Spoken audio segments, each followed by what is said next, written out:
안녕하세요. 혹시 여러분의 삶에도 이런 두 갈래 길이 있지 않으세요? 하나는 사회가 보증하는 합리적인 길, 그리고 또 하나는 내 안의 잠재력이 소리치는 갈망하는 길. 오늘은 바로 이 두 길 사이의 그 근본적인 갈등에 대해서 한번 깊숙이 들어가 보려고 합니다. 자, 우리 앞에는요, 보통 이런 두 가지 길이 놓여 있어요. 하나는 안정적인 직장, 예측 가능한 미래, 사회적으로 인정받는 그런 합리적인 길이고요. 또 다른 하나는 좀 불확실하긴 하지만 이게 진짜 나지 하는 자아 실현을 약속하는 갈망하는 길이죠. 여러분은 지금 어느 쪽에 더 마음이 가시나요? 근데요, 이게 그냥 직업 하나 고르는 그런 사소한 문제가 아니에요. 이건 말 그대로 내 인생 전체를 관통하는 핵심 전략을 짜는 것과 같아요.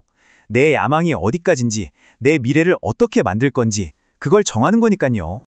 사실 이런 갈등, 우리 주변에서도 쉽게 볼 수 있죠. 대표적인 예가 바로 델 컴퓨터의 창업자 마이클 델이에요. 부모님은 아들이 의사가 되길 바라셨어요. 그게 당신 가장 논리적인 선택이었으니까요. 하지만 델은 어땠죠? 그 논리적인 길을 과감히 버리고 자기만의 비전을 쫓았죠. 작가 MJ 드라마코가 이런 길을 뭐라고 불렀는지 아세요? 바로 서행차선이라고 했어요. 내 삶이 외부 요인에 저당 잡히는 길이라는 뜻이죠. 자, 그렇다면 말이죠. 우리가 어떻게 하면 그 갈망하는 길을 선택할 용기를 낼 수 있을까요? 모든 것의 시작은요, 바로 우리 머릿속, 즉 우리의 사고방식을 완전히 재설계하는 데에서부터 출발합니다. 정말 유명한 말이죠. 당신은 당신이 생각하는 것을 얻는다. 이게 정말 단순해 보이지만 여기에 엄청난 진실이 숨어 있어요. 뭐냐면 결국 내 생각이 내 현실을 만들어 낸다는 거죠. 이게 바로 모든 변화의 출발점이에요. 그래서 이 변화를 위해 아주 강력한 도구가 하나 있는데요. 바로 전환 과정, 영어로는 피보팅이라고 하는 개념입니다. 이게 뭐냐면요. 우리가 보통 이건 싫어, 저것도 싫어 하면서 원치 않는 것에 집중하잖아요. 그러지 말고 딱 의식적으로 멈춰서서 그럼 내가 진짜로 원하는 건 뭐지? 이렇게 질문을 던지는 거예요. 그리고는 그 원하는 것에 생각의 초점을 딱 맞추는 기술이죠. 자기계발의 대가죠. 브라이언 트레이시가 이걸 아주 실용적으로 할 수 있는 방법을 알려줬어요. 그게 바로 확언을 직접 손으로 써보는 거예요. 예를 들어서 나는 절대 포기하지 않는다. 이 문장을 매일같이 반복해서 써보는 거죠. 그러면 이게 그냥 아자아자 하는 다짐에서 끝나는 게 아니라 내 잠재의식 속에 아주 깊숙이 프로그램처럼 입력된다는 겁니다. 근데 사실 이 마음을 재설계하는 과정에서 가장 큰 방해꾼이 있어요. 바로 우리 머릿속에서 계속 떠드는 그 부정적인 목소리죠. 넌 안 돼. 그거 해서 뭐 하게? 하는 내면의 비판가라고 할까요?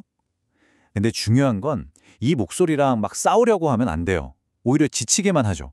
대신에 그냥 또 시작이네 하고 한 발짝 떨어져서 그냥 지켜보는 거예요.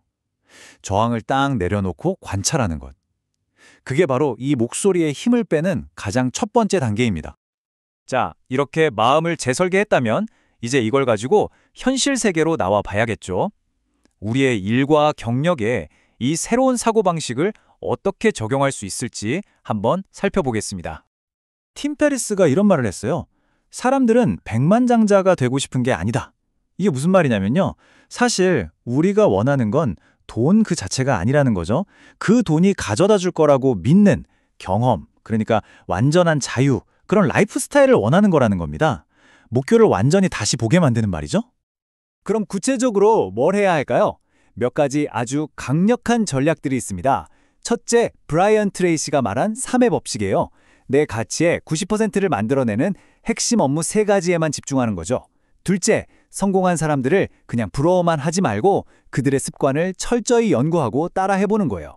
셋째, 나보다 앞서간 경험 많은 멘토를 꼭 찾으세요. 시간을 엄청나게 단축시켜 줄 겁니다. 그리고 마지막으로 투자자 김현준님의 조언처럼 내 커리어의 모든 단계를 하나의 스타트업 벤처라고 생각하고 과감하게 도전하는 마인드셋, 이게 필요합니다. 물론이죠. 우리가 원하는 길을 가려면 솔직히 돈이 필요합니다. 자원이 있어야 해요. 그렇기 때문에 우리는 돈의 게임, 즉 부의 심리학을 제대로 이해할 필요가 있습니다. 투자 얘기만 나오면 많은 분들이 걱정하는 게 바로 시장이 막 떨어지는 거잖아요. 폭락에 대한 두려움이죠. 그런데요, 토니 로빈스가 보여준 이 자료를 한번 보세요. 굉장히 흥미롭습니다. 1980년부터 2015년까지 보니까 연중에 시장이 평균 마이너스 14%까지 떨어지는 건 그냥 일상적인 일이었어요. 그런데 더 중요한 건 뭐냐? 그렇게 출렁이었어도 연말에 가보면 4번 중 3번, 즉 75%는 결국 플러스로 마감했다는 사실입니다. 네, 바로 이겁니다. 핵심은 이거예요. 시장이 흔들리고 조정받는 건 위험이 아니라는 겁니다. 오히려 장기 투자자에게는 정말 좋은 기회라는 거죠. 그러니까 이걸 두려움으로 볼 게 아니라 기회로 보는 것, 이 관점의 전환이 정말 중요합니다. 그리고 우리가 왜 이렇게 재정적 자유를 이야기하는지 그 근본적인 이유를 잊으면 안 돼요. 이건 그냥 통장 잔고 늘리는 게임이 아니거든요. 완다 고지의 이 이야기처럼 내 가족과 나를 위해 더 나은 삶을 향한 그 간절한 희망, 바로 그걸 지키기 위한 겁니다. 그래서 토니 로빈스가 재정적 자유를 위한 아주 간단한 원칙 몇 가지를 알려주는데요. 첫째, 시장이 오르든 내리든 신경 끄고 그냥 꾸준히 투자하라. 둘째, 수수료가 싼 저비용 인덱스 펀드를 활용해서 새는 돈을 막아라. 셋째, 한 곳에 몰빵하지 말고 다양하게 분산 투자해서 리스크를 관리하라. 그리고 아마 이게 가장 중요할 텐데요.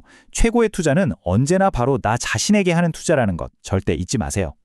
자, 이렇게 우리의 마음을 바꾸고 일을 재설계하고 돈에 대한 관점까지 바꿨습니다. 그럼 이제 마지막으로 어쩌면 가장 중요한 질문에 도달하게 됩니다. 도대체 우리가 왜 이 모든 걸 하는 걸까요? 이 모든 노력 끝에 얻고 싶은 건 뭘까요? 브라이언 트레이시가 아주 명쾌하게 정의합니다. 진정한 성공이란 다른 누구도 아닌 바로 나의 방식대로 내가 원하는 대로 인생을 살 수 있는 자유 그 자체다. 자, 이제 다시 선택의 시간이 왔습니다. 사회가 정해준 불이 환하게 켜진 합리적인 길이 눈앞에 보입니다. 그리고 아직은 어둡지만 여러분이 직접 만들어가야 할 갈망하는 길이 있습니다. 여러분은 어떤 길을 선택하시겠습니까?